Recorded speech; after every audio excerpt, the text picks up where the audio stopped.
everybody, Stephen Key here, and I have a special guest with me today, inventRight student Maria. Thank you for coming on. You've licensed how many ideas? Two. So I want to talk a little bit about that. So first of all, thank you for coming on.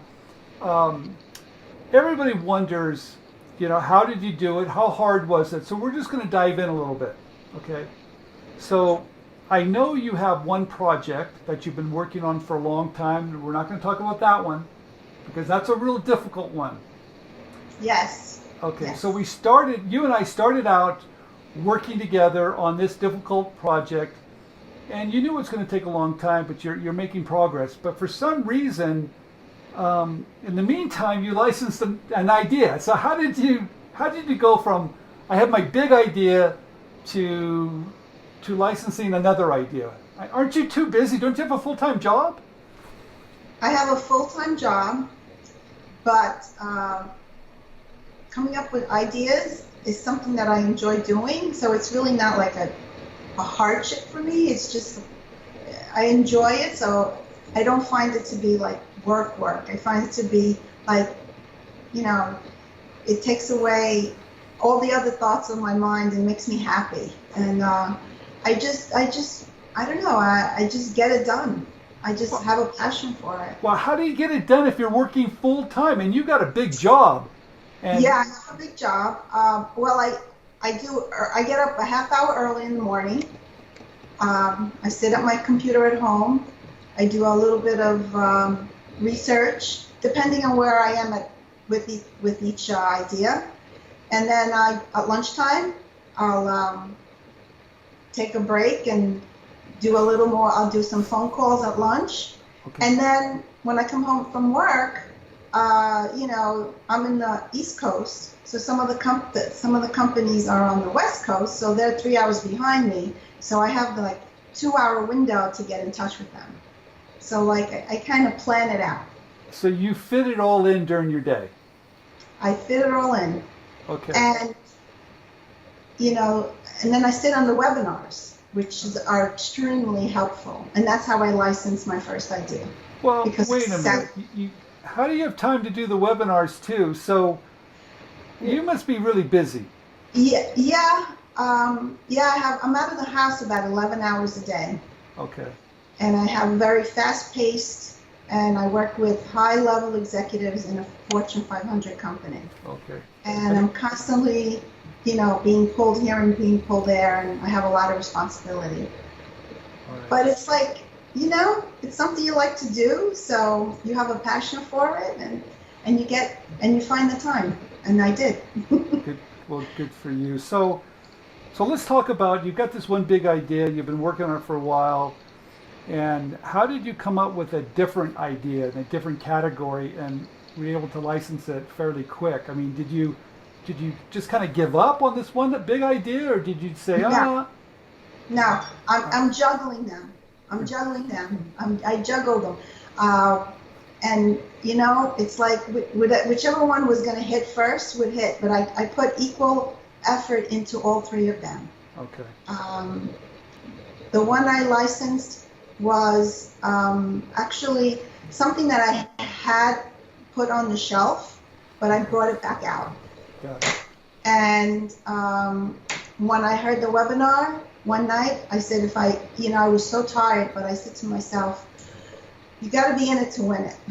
So I forced myself to listen into the webinar, and when this inventor-friendly company came on and described what they were looking for, and my light bulb went up. I woke up. I says, wow, I have the perfect one for them. And in 3 days, Stephen, I had a draft licensing agreement in my inbox within 3 days. So that's pretty quick. Yeah. You never know. You have to. You really have to take all the opportunities that are out there for you. Okay. And one day it will hit. So you must have some special skills to do that. I mean, yeah. What do you think? What do you think your superpower is? If there's one thing that you're good at, what is it? I'm extremely organized, and I'm extremely disciplined. Okay. That's what I've been told. Yeah. Disciplined, organized. Is it hard calling companies and introducing yourself? And is that hard? Because everybody's intimidated by that. Maybe because not really, not all. Sometimes it depends, but in my case, I'm always in front of high level people, so it makes it a little easier. Okay. But getting past the gatekeeper sometimes can be a challenge, you know. But I don't let it discourage me. My second idea that I licensed, I got 40 or 50 no's until I got the one yes. So, and I called a lot of, and some people don't ever answer you either. So, but that's just part of the game. That doesn't bother you? You don't. When you get a no, does it bother you when you get a no? It bothers me because I feel like it's a dead end. Okay. But at the same time, you get to understand why it's a no sometimes. People are nice enough to tell you. Okay.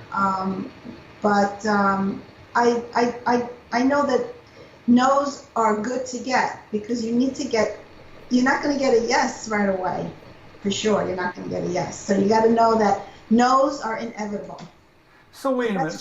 I've got to talk about this. This is kind of interesting. So the first idea you licensed went really quick. And then the second one took a lot of no's. How does that? Yeah. The second one took a lot of no's, and it took 6 more months after the first one for me to license it. Yeah. So and what I did, I changed the companies that I was the category of the companies. I was going after kitchen gadget companies, and then I realized after the 50th no or so, I was like, maybe this is not the right category. So I spread my net a little bit wider, and I went into promotional companies. And after the second one I hit, they took the idea. They liked it. They liked it. So you never really know, do you? You never really know. You never know. You never know who you're going to meet, who you're going to talk to on the phone. Okay. It's just a numbers game. You just got to keep at it. So are people nice to you when you call them? Sometimes yes, sometimes no, overall? I'm going to say 95% of the people are nice to me. Okay. There's always a small percentage. They don't even understand what open innovation is. So, once they go, what's open innovation? I try to explain it to them, but. So you have to educate them a little bit too, don't you? Yeah. When I finally say to them, I'm looking for a reasonable royalty rate only after a sale is made, then they start to understand. Okay. Because in the beginning they're like, what do you mean licensing? What do you mean, open innovation? What do you mean all that? And so you probably have more information than they do, don't you? Yeah. They do. I do. I've learned so much from you, Stephen, so much from listening to the webinars, reading the books, going through the exercises, listening to other success stories. It's just an education that you're not going to find it everywhere, No. This is like I feel like I'm an exclusive group of people here. Well, you're an inventRight alumni. Yeah, we love having you. You know that. You know what's crazy? I try to explain to everybody that after you go through our program, what's going to happen is you will become an expert, and you might not have every answer, but you could probably have more information than the other person on the phone. Okay, so even though you might be an independent inventor, you still have having that knowledge really levels the playing field. And it takes a lot of anxiety out of it also, because you learn a lot about intellectual property, you learn a lot about, the right steps, getting towards your intellectual property. You don't have to run to an attorney. It's just so encouraging and so educating and so relieving, knowing that no one's going to steal your idea that easily, So you're You don't have fear, huh? You don't have the. Me? Yeah. No, I don't have fear Okay. because of the internet. All right. You know, You know how to things. do your home. You know how to do your homework, huh? You're in control of the situation now. It's not the other way around. Okay. Yes. All right. If you were going to leave someone, we have a lot of people that are watching our videos, and they're learning. Is there any advice you'd give them that's listening to you now? My advice is to always have an open mind. Never underestimate what your one phone call will do for you.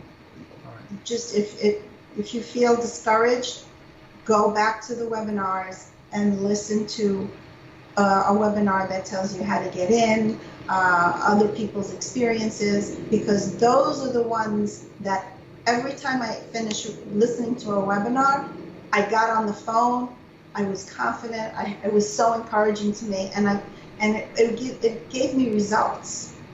It gave me results. So do not give up, stick with the program, and most of all, listen to Stephen.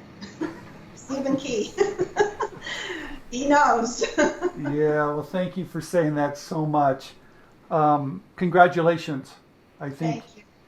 I, Thank you. I've watched you from.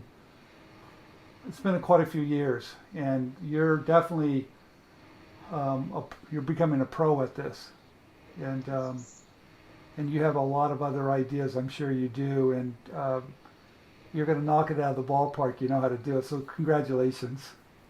Thank you, Stephen. Thank you. I can't wait to license that one difficult one and come back and tell everybody.